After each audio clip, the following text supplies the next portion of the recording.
صحیح بخاری حدیث نمبر 33۔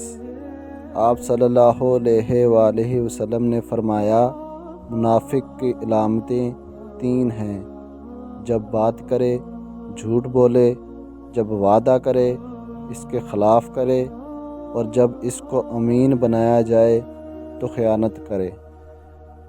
صحیح بخاری حدیث نمبر 34۔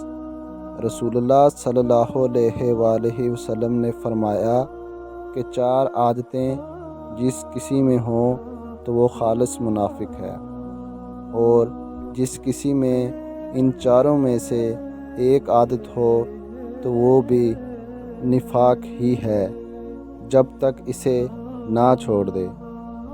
اور وہ عادتیں یہ ہیں: جب اسے امین بنایا جائے تو امانت میں خیانت کرے اور بات کرتے وقت جھوٹ بولے، اور جب کسی سے عہد کرے تو اسے پورا نہ کرے، اور جب کسی سے لڑے تو گالیوں پر اتر آئے۔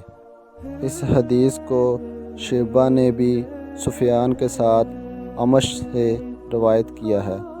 تو اگر میری ویڈیو پسند آئی ہے تو اسے لائک کریں، اور اگر میرے چینل پر نیو ہیں تو ایسی مزید ویڈیوز کے لیے میرا چینل سبسکرائب کریں۔